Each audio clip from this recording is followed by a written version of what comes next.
Welcome back to America, 2015. Isn't it a wonderful place to live? Isn't it a wonderful time to live? It is a wonderful time to live. Yeah, it is. I'm not going to be depressed today. I promised myself I'm not going to be depressed today. It's Tuesday, as you're listening to this, or it could be Wednesday or Friday or Saturday or Sunday or whenever it is you're catching up to Student of the Gun Radio. But congratulations on your good choice. Congratulations on your good taste for joining us today, and we do appreciate that. Jared appreciates it. I appreciate it. I know Zach, the shipping ogre, appreciates it. We appreciate all that you guys do to support and stand behind Student of the Gun Radio, because believe it or not everyone in America today is down with the Student of the Gun. Not everyone gets it or appreciates it. Matter of fact, some people, it hurts their widow feelings, and sometimes they tinkle in their panties, so we have to, Give them new panties? Give them new panties, or maybe give them a hurt feelings kit. We could do that. But thank you for everybody who joined us on Gun District. The Gun District page, it's new, relatively new. It's only been a couple of months that we've been on there, but it's growing quickly, rapidly, by leaps and bounds. So congratulations to everybody who's following us. And thank you very much, seriously, sincerely, for all of you Student of the Gun people out there who went to Gun District and left your comments and what have you. We do appreciate that. And thanks always to our grad program members and everyone else who reach out to our sponsors and our friends and say, hey, I heard about you guys on Student of the Gun Radio, or I'm visiting your page because I heard about you on Student of the Gun. That does matter. It absolutely does make a difference. So if you like listening to, and it doesn't matter if it's us or any Talking Lead, I hope you guys enjoyed the Talking Lead interview. Jared, you want to tell them, remind them, just in case they missed it, about this week's episode of Talking Lead? Oh, yeah. I was on with Casey Griggs, which is a sponsored shooter by Talking Lead, and Talking Lead obviously... You mean who is a sponsored shooter? Isn't that what I said? You said which is. Oh, did I really? Yeah. Whatever. I knew what I meant. You're welcome. Yeah, whatever. I knew what I meant in my head. They knew what I meant. Anyway, I am also... Oh, and Jared Markle was on there, which is also a sponsored shooter. Is Jared Markle a sponsored shooter? I mean, a sponsored fighter. Yeah. Anyway, I was on there talking about my fight, so go over to Talking Leads. If you guys don't automatically download it already, you're wrong. You should fix yourself and do that. That's right. The guys over at Talking Lead have been our buddies for a number of years, for a couple of years now. Marty and Zeke and all their various guests, they have lots of guests. Marty has the keys to the castle now. Left hand. Yeah, left hand has the keys. And, is he still left hand, or is he the hand? I don't know. How can he be, if it's just him, how can he be the left hand? He could be the left hand, the right hand, I don't care. Yeah, but kids, make sure that you go over there and listen to this week's episode of Talking Lead. Show them your support and your love if you have the time and the inclination. But Jared goes into great detail about the pre-fight and the weight cut and all that jazz. And speaking of which, Jared, do you want to just go ahead and share the link to your fight with everyone in the Studio of the Gun audience? Yeah, I'm going to do that. You're going to put it on the official Student of the Gun Facebook page? Yep. Okay. I will do that. All right, you heard it, folks.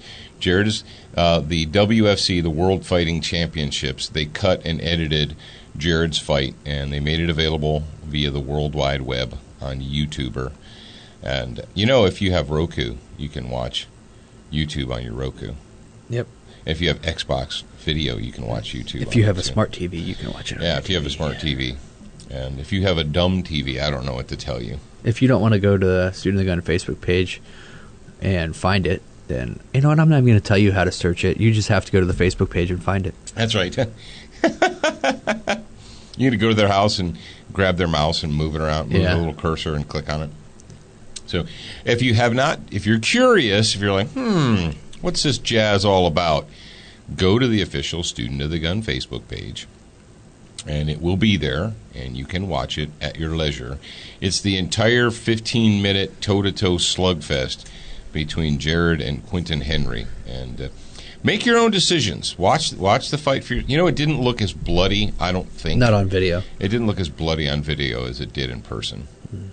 And the pictures, the high resolution photographs that the WFC shared with us. Now those are some serious color photos, and we've shared those primarily via Instagram.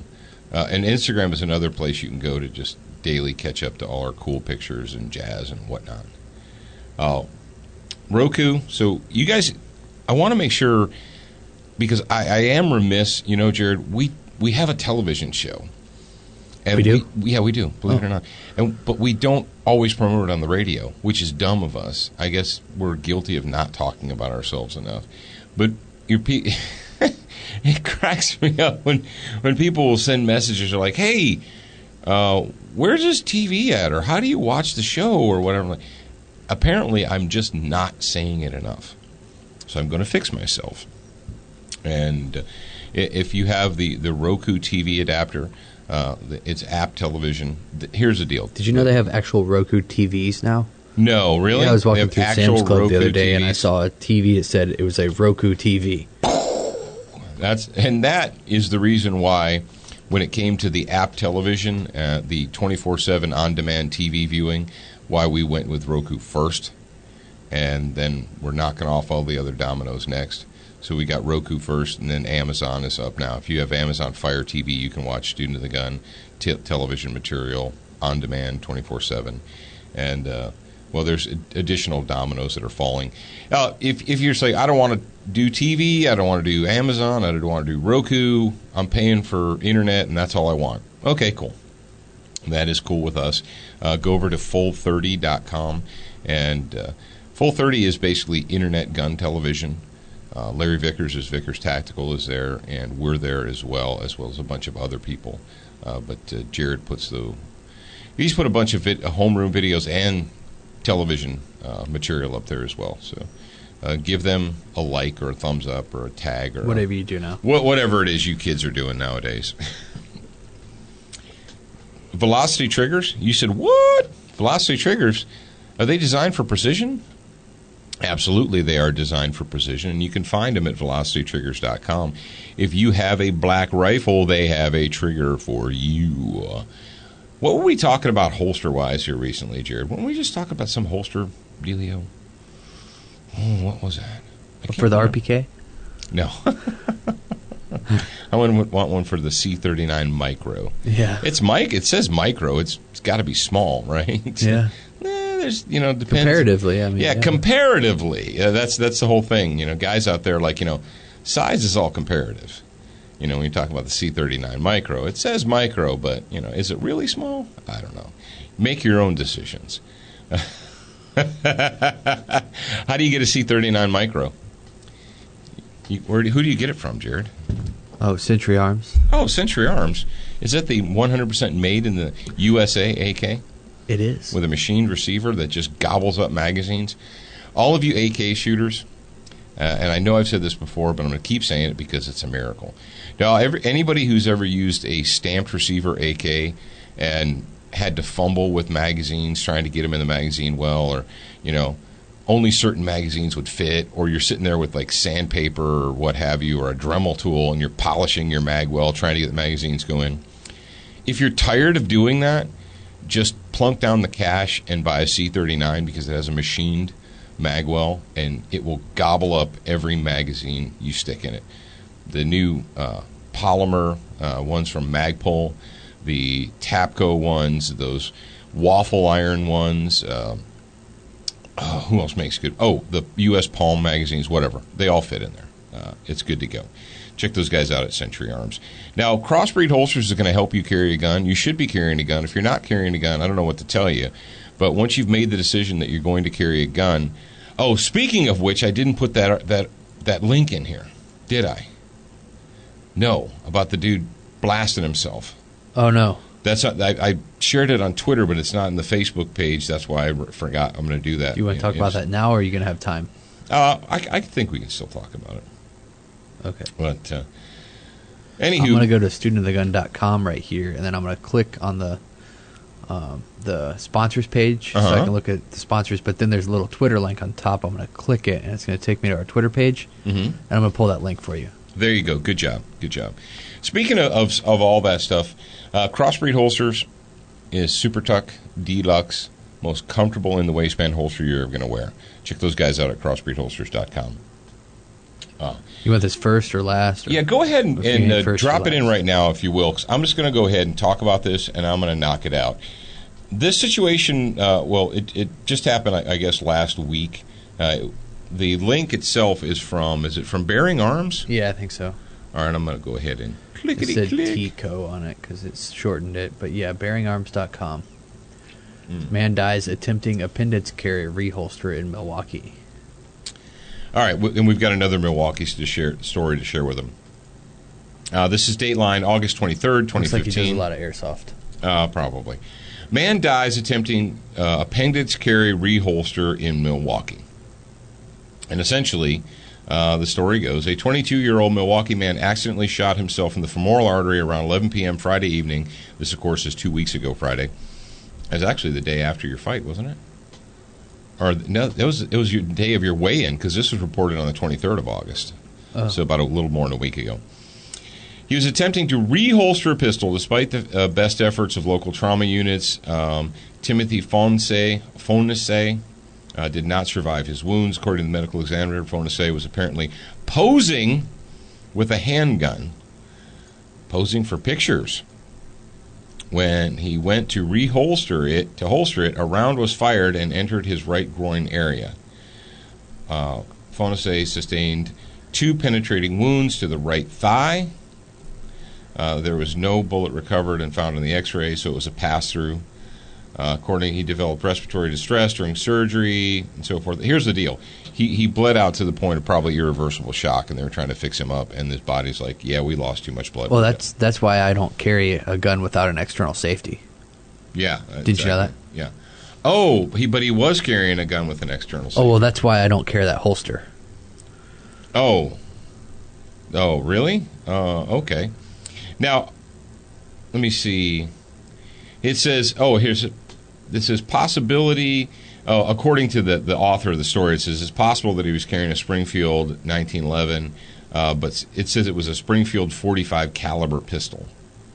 But it doesn't say it was an XD, XDM, XDS, 1911, whatever.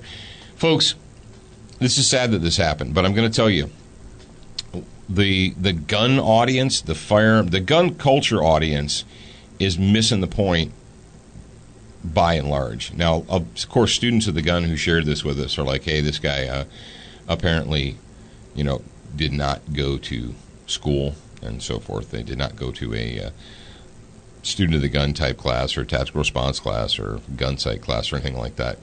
And people are jumping all over the appendix carry, and they're jumping all over the type of gun. Folks, I don't know what to tell you. No, you shouldn't put your guns in junk holsters. No, don't put your guns in junk holsters. You want a holster that is firm or rigid. You don't want a holster that's going to fold up in your belt. Quit making those faces You at me. said firm and rigid. Yeah, you want a holster that's firm and rigid. There are still junk holsters out there made of like suede leather and nylon, cheap nylon, and so forth. Here's the deal. If all you can afford is a suede leather waistband holster, what you are going to need to do is this. Put the gun into the holster, then attach it to your body, gun holster together. And if you have to pull the gun out for any reason at all, you need to remove the holster from your body and repeat the process. People do this crap all the time, and they try and they buy these cheap suede leather tuckable holsters, and then they try and jam the gun into it. Oh, that makes me cringe. Ladies and gentlemen, get training, number one. Number two, if you're going to buy gear, buy quality gear, train with the gear, practice with the gear, understand what you're carrying. And I'm not going to get into the whole appendix carry thing because for some people it works really well. Now, I'm not really an appendix carry kind of guy, although I have been in the past a person who stuck a J-frame style gun in the front of my waistband because in a holster because it was an easy thing to do, and I was, I guess, what you'd call lightly dressed, and I couldn't really get away with concealing a standard holster. Sometimes you have to make exceptions, but you still want to be armed. But folks, it's not about the gear, and that's something that we always, we're guilty as a gun culture more than anyone else of trying to repair software mistakes with hardware. We're like, oh, that guy didn't have very good training. He needs to buy a different gun. That guy wasn't competent in handling his firearm. He needs to buy another holster. Yeah, there are crappy holsters out there, and there are crappy guns, but most of the time it's not the holster's fault and it's not the gun's fault. Most of the time it's the operator's fault. And if you're whipping your gun out to pose for pictures, and then you're jamming it back in your pants, I'm going to go ahead and say that you're probably in the amateur league. Folks, and you are part of the disciple crowd, if you will. You're supposed to be, if you're listening to me right now, you're supposed to be one of the educated and intelligent folks in America. And when you encounter people who will tell you things like, what the heck, what do you think I need training for? I know what I'm doing. All you have to do is pull the trigger. Yeah, and for everybody that shoots themselves through the leg, they probably have at least once in their life said, I know what I'm doing. My dad taught me how to shoot a gun when I was 9. Okay, as you say, on the way to the hospital with a bullet through your leg. Now, does it make this guy a bad guy? No, it doesn't. It doesn't make this guy a bad guy. But if we have to learn from that. If, when someone has a negligent discharge, rather than saying something like, he needs a different gun, he needs a different holster, he shouldn't carry his holster in that position. I mean, I guess putting a round through your butt cheek is a lot, safer than putting it through your thigh. But people have been shooting themselves through the butt cheek forever. Ask Trent Cooper at Crossbreed Holsters how many holsters they've gotten returned with weird dark purple stains on them and strange cuts in them. Yeah. It's because people have tried to reholster with their booger hook on the bang switch. People are like, he needs a different gun. If the gun can go bang, it will. That's what it was made to do. Yeah, it's supposed to go bang. That's its job. So I don't understand why people are saying, well, he needs a different gun. No, he needs to actually take training and probably more take often. It seriously. So he remembers what he's actually supposed to do. Did someone who closely resembles me just do a thing about the universal safety rules and how we should talk about them before people have negligent discharges, not after? Because that's the only time it seems like we talk about universal safety rules is after there's been an ND. Maybe we should spend some time focusing on them before the ND. I don't know. I'm crazy. I'm a crazy person. But this is an opportunity for us. This guy's death is an opportunity for us to learn. And rather than just argue with each other about holster and gun selection, we might think about training and safety. And when I say safety, learning, understanding, and adhering to the universal safety rules. And one more thing I want to point out to you guys. You never, ever, ever, ever, ever have to reholster fast. I don't want you to feel like you ever need to quick get your gun back in the holster.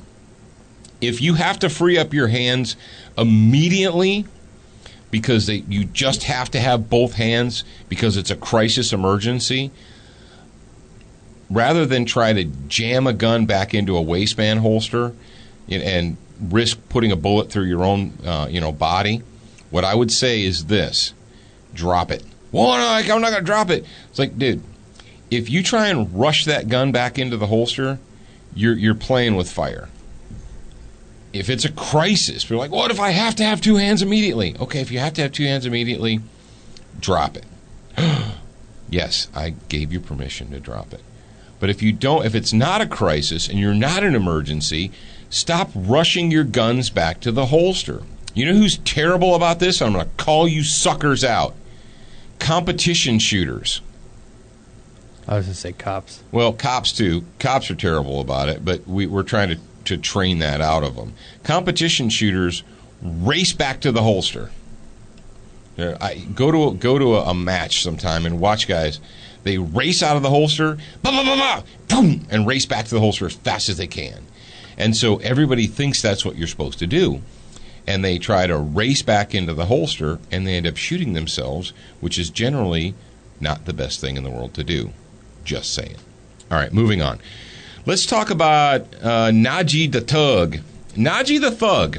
For those of you that aren't familiar, because this was a dazzling young urbanite who shot a white police officer. So when a dazzling young urbanite shoots a white police officer, Comrade Barry and all of his minions, they just kind of take a little bit of a yawn, and they're like, and if someone asks them about it, they're like, well, yeah, we don't approve of it, but, you know, it's going to happen.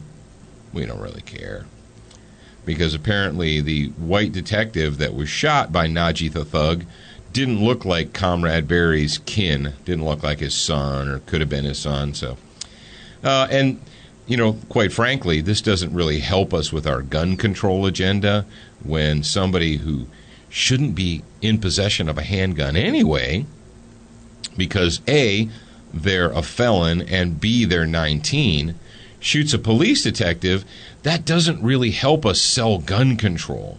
So if we can't sell gun control, we're not really interested in this story. But we are, and we're going to let you know about it. Because there's a piece of audio that we thought you might want to listen to. And the story comes to us from Fox6Now.com. Not Fox 6 Later. No, Fox 6 Now. Oh, Milwaukee. New charges were filed against now 20-year-old Najee Harmon on Thursday. June 25th, on Thursday, June 25th, in connection with the shooting of a Wauwatosa, I think I'm going to go with that, Wauwatosa detective. The charges in the case include 3 counts of attempted first-degree intentional homicide and possession of a firearm by a felon. Jared, did you know that this guy was a convicted felon, and yet he still was able to get his hands on a gun? Wow. That just proves No way. We need more universal background checks so that Naji the Thug won't be able to get his hands on a gun. But Paul, Naji the Thug didn't go into a gun shop, fill out paperwork, and complete a background check. So how is more reasonable gun control going to stop Naji the Thug from getting a gun?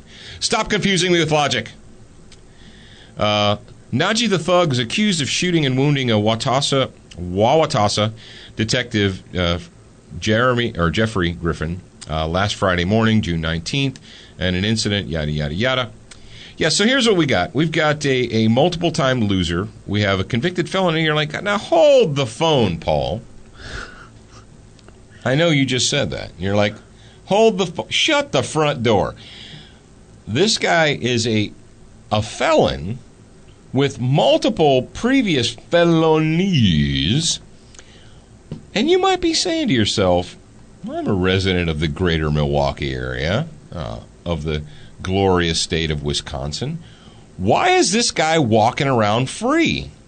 Why is Naji the Thug walking around with a gun or anything else amongst the people when he's 20 years old and has multiple felony convictions? How is he not in prison? Well, we just can't put felons in prison. How does that keep people safe? That doesn't rehabilitate them. What does that solve? Just putting people in prison. You know we have a prison culture in America, Paul, and you can't just put people in prisons. That doesn't solve anything. Apparently, allowing Naji the Thug and his friends to run around terrorizing people, apparently that is a solution. Now, we've got a little YouTube video that was shared with us by one of our intrepid grad program members, because you are so awesome. Jared's going to go ahead and play it for you. It's a news clip that was mixed with a little bit of extra music, but I want you to listen to the talking head news chick, and then listen to the neighbor lady who should be in jail for harboring a wanted fugitive, but somehow, ironically, is not. Shooting a Wauwatosa police detective is accused of putting a gun to a woman's head in a robbery just days before 19-year-old Najee Harmon, who is in jail tonight. 12 News' Colleen Henry has been digging into Harmon's past and found he has a violent history. He's a good friend of ours. I'm not going to throw him down. I'm not going to throw him to the wolves. Stephanie King says she's known Najee Harmon since he was little. He's friends with her kids. Police found Harmon hiding out at her house Saturday morning after an all-night manhunt. Police say he shot an officer investigating a burglary. King admits she saw his picture on TV. No, that morning. I seen him that morning. Did you say you better get out of here? No, I did not. But they didn't arrest you or anything for harboring a fugitive? No, because I wasn't harboring no fugitive. Friday wasn't Harmon's first run-in with the law. Harmon has 2 prior felony convictions. 12 News obtained court records. In 2011, he and some other guys punched out a Rufus King student at this bus stop, knocked him unconscious, and stole his cell phone. And in 2012, here at this Northside restaurant, he and another group of guys beat up a man and stole his headphones. And 12 News has just learned days before the police shooting, prosecutors say Harmon put a gun to a woman's head and stole her wallet. Stephanie King defended. I still love him today. I'm going to keep loving him. Yeah. Because to me, he ain't do no wrong. He just shot a cop. Then everybody come around when they shoot the cop. But when the cops shoot people, they come around.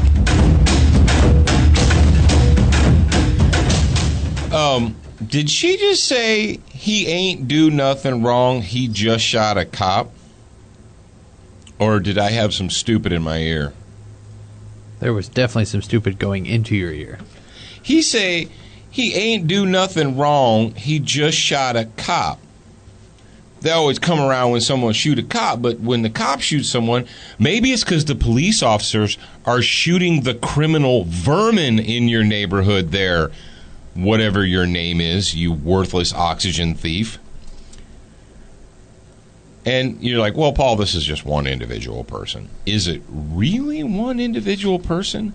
Or is this one individual person infected with the plague of victimization and class warfare that has infected the entire nation? And the class warfare plague, the victimization campaign, it's not an accident. People who can be convinced that they are a victim of, some faceless monster and racism, homophobia, bigotry, whatever. White conservative Christians trying to inflict their viewpoint upon you. If you can convince someone that they're part of a victim class or that they're a victim, are those people not easily manipulated to do what you desire them to do? God knows we wouldn't want people exercising independent analytical thought. That'd be crazy. That's just for scientists and stuff, huh, Jared? Yeah. Oh, analytical thought. You mean like a scientist? Yeah, I mean like a scientist. So we thought you'd appreciate that. Where do we go from there, Jared? I don't even know. I don't even know where you go from there. When you have man on the street interviews where the neighbors of the news chick was able to tick off not one, not two, 3 separate aggravated felonies that little Najee the thug was involved in a very, very short amount of time. So what the frick, Milwaukee? Why is this dude not locked in a cage somewhere? Why is he not behind bars? I just can't put people in jail. I don't understand it. And you wonder, you're like, oh, crime, oh, bad people, oh. Yeah. It's not the first time. Most of these people have what they call a pattern of behavior. And you say, but Paul, it's the police's job to catch the bad people. Okay, so they catch them, and they charge them, And then somebody turns right around, opens the door, and pushes them out the other side, and they're back on the street with their thug buddies victimizing the community. But Black Dynamite, I sell drugs to the community. All right, if you have not seen the movie Black Dynamite, as a quick ADD squirrel aside, if you've not watched the movie Black Dynamite, you're depriving yourself of something you need to go wonderful. Do that right now. Go to the VCR. Go over to your DVD player. I don't care what. Just say VCR. Yeah. You're dating yourself. Go over to the DVD player, and I don't care what's in You it. said DVD player. Just pull it out. Go to your iTunes or Netflix. No. We have it on DVD, fool, because we couldn't find it on Netflix. I bet it's on We had Amazon to go to Walmart and actually purchase a physical copy. It's got to be somewhere. Yeah. So I don't care what's on the television. You need to turn that off and put Black Dynamite in and sit down and watch it. And then write me back. We've got some good news for you, and I want to share this good news for you because it ties in with the main discussion today. And but before we do that, we're going to thank our friends at Frog Lube and FrogLube.com for making that really slick green stuff that smells minty green, and it's a non-petroleum based lubricant for your firearms. It just works. Check them out at FrogLube.com. Or you can order Frog Lube from Brownells.com, or you can order Duracoat from Brownells.com. See how that works? How it's kind of like a symbiotic relationship. Have you noticed that? It's a mutually supportive relationship. The symbology there. Is that the? We just rewatched that. Oh, did you? I think the word you're searching for is symbolism. Because I'm a master of nameology. Nameology. There's another movie, Boondock Saints. Watch it. But go to Brownells.com. You can pick up Duracoat, can technology. You can pick up Frog Lube. You can pick up lots of good stuff. SWAT Fuel. We didn't talk about SWAT Fuel yet. SWAT Fuel helped Jared with his cut. That's something, and I don't mean physical cut. I mean cutting weight. And you really haven't talked about that on the radio show, have you? I will tomorrow. Okay. Here's the deal. Go to SWATfuel.com. Use the promo code SOTG2015. Save yourself some cash. Bingo, bango, bongo. And tomorrow, Jared is going to tell the student of the gun audience the origin of his nickname, his fighter name, Lil Fedor. Because you've never done that for the student of the gun audience. No. It's not little Fedora. It's not little Fedora. It's Little Fedor. It's not small hat. Yeah. Yeah. So, but he's going to talk about that tomorrow. Put it in the show notes so we do not forget. But what we're going to do now is we've got some good news, and I like it when we have these update themes. It kind of makes me smile a little bit. That's why I say amen,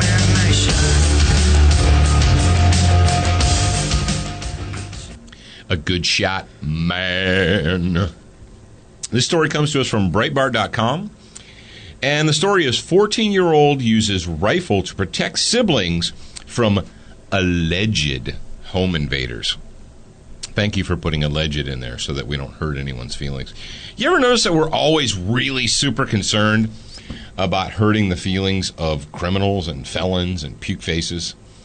No one's ever concerned about hurting your feelings or my feelings or, white Christian conservative people's feelings or non-homosexuals. No one's ever worried about hurting the feelings of heterosexual men and women. But boy, if someone busts into your house or punches you in the face or steals your car, they're alleged. It makes me want to vomit. All right, here we go. Story. On August 19th, a 14-year-old boy in North Las Vegas responded to alleged home invaders the way his parents taught him. He herded his younger siblings into an upstairs closet, grabbed a rifle, dialed and a cell phone, called 911, then climbed into the closet with them. The invasion ended when the home invaders found the children and were startled to look down the barrel of a gun. So, okay, if people broke into the house, were rifling through the house, ripped open the closet door, and the kid was able to point a gun at him, I'm going to go with not alleged. I'm going to go with, yeah, that's what they were. What do you think, Jared? Yeah. Can I throw the alleged out of there? Yeah, I think that the alleged can be dumped. All right, cool. According to KSNV News 3 LV, the 2 home invasion suspects knocked, but the 14-year-old Andrew Mason did not answer because his parents had, just as his parents had instructed him. Instead, he listened, and the sounds convinced them that the knocking was actually the sounds of someone breaking in. He sent his younger twin siblings into a closet, retrieved a rifle and a phone, and joined them. As the children huddled in the closet, the home invaders took various items out of the house and loaded them into their car. Again, we have alleged. Eventually, they opened the closet door and then fled upon seeing the rifle in Andrew's hands. Andrew's father praised him for his quick actions and bravery and expressed outrage that someone would try and break into a home and take things that he worked so hard for. Absolutely. Kiawe Mason said, "It truly angers you. My wife and I work very hard. We don't bother anyone, and for someone to come violate our family and our household is really upsetting." Amen, brother. Amen. And go team. What do you suppose would have happened if the exact same thing went down at Dad Scribe's house? What would his sons do? What would he Pee do? their pants and run. Maybe Dad Scribe teaches his kids to urinate on themselves to, turn off the attacker so the attacker will leave them alone. There's a news story in here. You want to play it? Yeah, go ahead. It's like 2 minutes long, so. Let's see what they have to say. Some frightening moments for a local teen this morning. Video of 2 thieves breaking into a home as the teen was alone babysitting with 2 young children. This happened in North Las Vegas, and our Craig Figner is live near Clayton and Deer Springs. And Craig, we've got video evidence in this case, and this happened during the day. It did, and the video evidence could help solve the case. You'll see that in just a moment here. It was surveillance cameras that recorded a bold crime, and North Las Vegas police looking for 2 people. Meanwhile, a teenager named Andrew is being praised by his father as a hero. But take a look at the video, and you'll understand why. The parents were away. Andrew was at home watching his 2 younger siblings, and that was when thieves were at the front door. You can see in some of the video the 2 men that North Las Vegas police detectives are looking for in connection with what's described as a home invasion type robbery. In the video, the burglars at one point are seen putting stuff into a silver sports car, and then minutes later, one heads upstairs. That person finds Andrew and probably did not expect what happened next. It's pretty intense. Once I heard that thud on the door, my heart was just racing. I just went on instinct, all the stuff my parents have taught me, just in case this happens. This is the closet we hid in. I had a rifle, I had a cell phone, called 911. I was just prepared for it. Maybe it was the rifle that didn't appear very inviting, but that suspect ran back downstairs. The 2 of them drove off. Police were in the process of responding, and they did give chase to the vehicle that was escaping with the 2 suspects inside, but they lost them. The suspects got away. Fortunately, their video images remain, and they are on news3lv.com and all over social media. So the hope is that somebody will see these pictures, recognize these people, and give North Las Vegas police detectives the tip they need to make a couple of arrests in this case. I'm Craig Figner reporting live. And if you guys want to see this video, if you actually want to see the what the people look like, go to studentgunradio.com. We're not going to tell you what they look like, because if I give you the physical descriptions of the people who you can clearly see in the full color video, do you notice how they're 2 men? Yeah. 2 young men. Oh, were they 2 young men? Were they Asian? Were they Hispanic? Did they look like they were from Sweden? Were they Caucasian men? Oh, do you notice how they have no problem giving you the description of the car? It was a silver hatchback. Oh, so we should be on the lookout for a silver hatchback that contains 2 young men. I can't believe they had the. When are we going to get to the point in America where they won't give the sex description of the perpetrators? 2 suspects or persons of interest.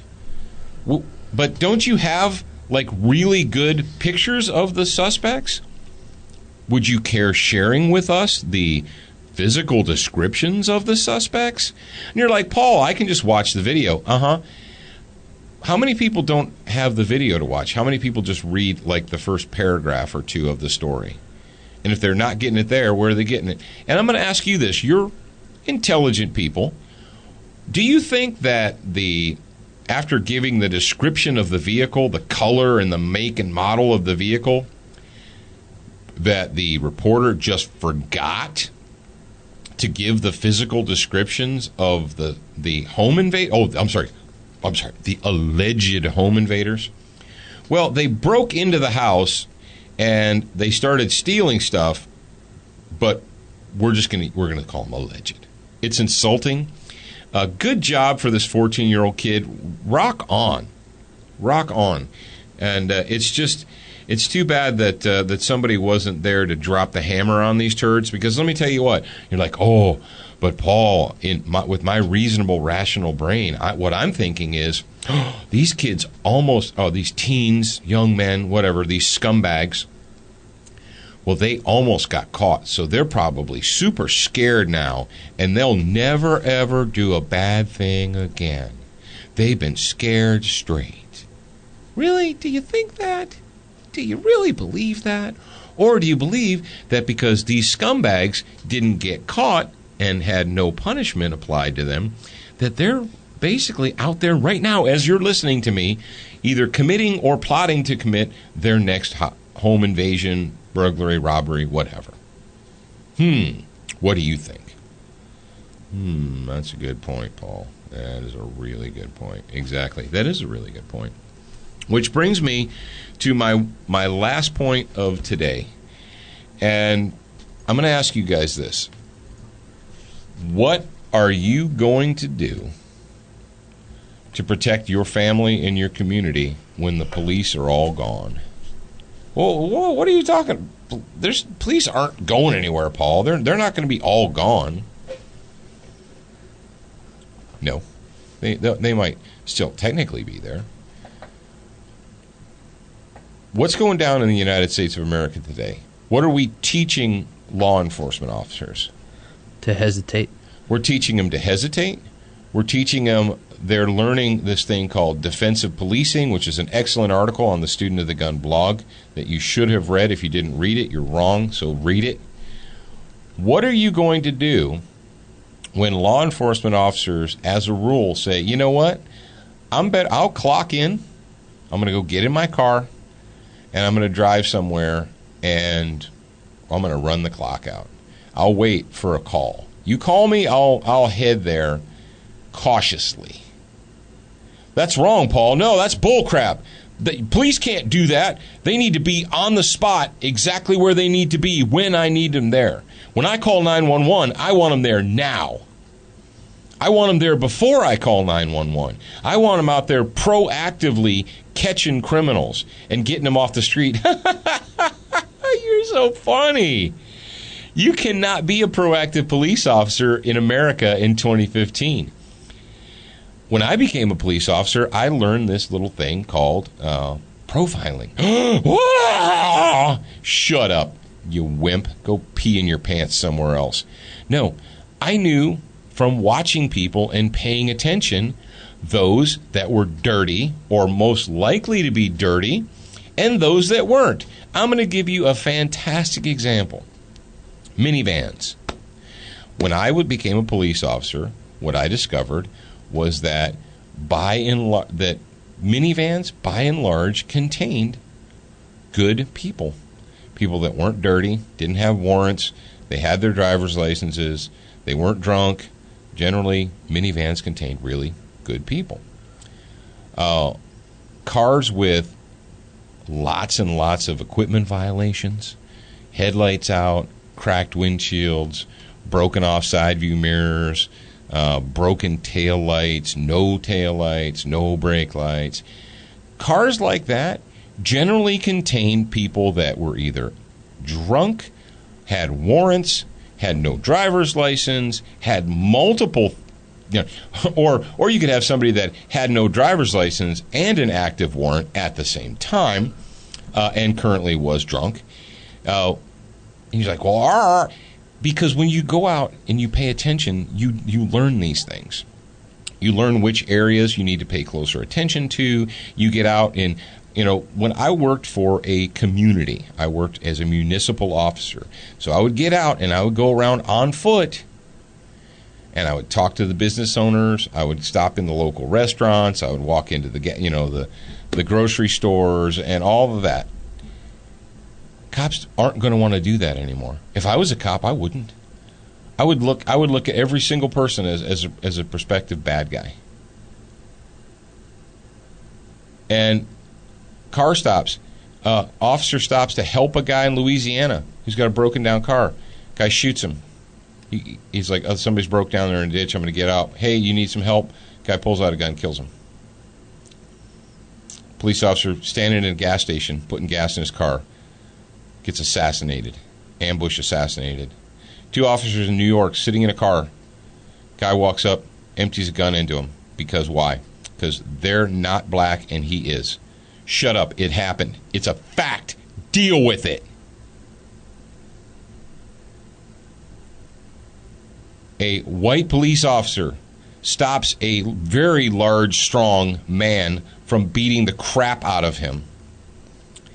And regardless of the facts, is crucified by the media, and his own government throws him under the bus. Destroys his career. He can't be a cop anymore, ever. Even though he's exonerated, even though this man was completely exonerated of any wrongdoing for the rest of his life, he can't be a cop. Well, he could be. Really? Who's going to hire him? With the media albatross hanging around his neck. If you don't get that reference, educate yourself. Listen to Iron Maiden. No one will. So what we're telling police officers in America is, if you actually engage with a bad person, you better make sure that their skin tone is lighter than yours before you do it. Because if you don't, you're going to be wrong. You're going to see more and more and more defensive policing. There will be no more proactive policing. There will be no... Last night, I'm driving home. I'm on 110. And it's like, 10 o'clock at night? It's after I left you, Jared. There's a guy riding a bike on the berm on the interstate against traffic. And I passed him. I was like, well, it's, it was like between 9:30, 10 o'clock at night. It was late. I thought, that's probably not a great idea. I'm not a doctor, but I'm going to say getting on a bicycle in the dark and riding it against traffic, not the best idea in the world. Now, from a technical standpoint, ladies and gentlemen, riddle me this. Are you allowed to ride bicycles on an interstate? The answer is no, in case you didn't know that. You're like, what? You can't ride a bicycle on an interstate? When did this start? I don't know, like since they've had interstates. So, question, and I thought this last night, Jared. Common sense. I thought this last night. I thought, okay, so you're a police officer. You're cruising down the interstate, and you see this dude riding a bicycle against traffic at night. And so you're probably thinking, what are you doing there, Sparky? So if I was a cop and I saw that, I would initiate a stop, at very least to say, hold on, let's talk about your safety here. Because the cars on the interstate go really, really fast. And your bike doesn't. And it's night. You don't have a light on your bike. Oh, and you're a black man. And I immediately said, you know what? They won't. If I was a police officer, I'd be like, yeah, whatever. Yeah, whatever, dude. I'm not going to initiate a conversation with you. Because if I do, I will be wrong. The mayor will want to see the body cam video to find out if I violated policy. So what's the point? Why should I even try? You're like, but Paul, these men, they swear an oath. Yeah, and you, as a nation, won't defend them. Oh, yes, we will. No, you won't. What do you mean we won't? I'm going to tell you why you won't. Who's currently living in the White House? That didn't happen by accident. It didn't happen because you support and defend the Constitution of the United States of America. It happened because you and all your friends and all your neighbors and you're like reasonable. It's just not going to change. We keep doing the same reasonable, applying the same reasonable fixes, and we still have the same problems, and we wonder why the problems don't go away and why they're getting worse. Who is going to protect you, your family, and your community when all the police are gone? Because that's what's happening right now in America. We were having lunch, and all this nonsense this going on in Houston, the assassination of a police officer, white police officer assassinated by a black man. And they're like, the prosecutor comes out and says, we will not allow this crime to divide the community, blah, blah. Shut up. Houston is a crap hole. Who's your mayor? You have a lunatic mayor in Houston. You have a lunatic congressman. Yeah, you know who your congressman in Houston is. Tell me, what? Houston should be fenced around and used as a penal colony. We will not allow this to divide us as a... Shut up. Shut up. Yes, you will. And if I was wearing a badge right now, if I was wearing a uniform right now, I wouldn't want to talk to any of you. I would stay with my clique of dudes, and that's who I would be with, and screw all the rest of you. Watch as this unfolds. Watch as that unfolds. Pay attention as that unfolds. The background of the suspect in question. And folks, I'm serious. I want you to ask yourself today, and I'm not being glib, what are you going to do when you've allowed the federal government and all of their minions to drive your police away from you? What are you going to do? You're going to look to the Department of Justice to protect you? Is the DOJ going to come to your house and stop the burglars from stealing all your stuff? Is the DOJ going to recover your stolen car? Well, no, they're not. Oh, but we put all of our faith in America, and the Department of Justice they're going to come in and they're going to investigate all these local racist police departments, and they're going to step in, make things better. Yeah, that's it, exactly. But you just keep on being reasonable. You just keep, oh man, it's September, or it's September now. Yeah, it's September. So you make sure that you get your fantasy football league all together. Focus on priorities. We've got a lot of priorities in America to focus on. Fantasy football, and make sure you get your picks in, that you're checking on them every day, and your stats and all that. While your nation is crumbling, while you have an administration who's systematically destroying local policing, creating a nation of victim slaves. But you go ahead and play your fantasy football. Go ahead. I'm not trying to depress you, but this is big boy time. This is big girl time. This country's not going to fix itself. What did George Washington say, standing there with the AK in his hand? That tyranny's not going to fix itself? Yeah. Yeah, tyranny's not going to fix itself. So ponder on that for the next 24 hours, or at least the next 23 hours, or 20 so, until we come back again. Tomorrow, Jared's going to be back. It's going to be... Well, it will tie in his little Fedor story with the SWAT Fuel fitness tip, and we'll have other stuff to discuss. Fear me not, or fear thee not. All right, ladies and gentlemen, you're a beginner once, but you should indeed be a student for life.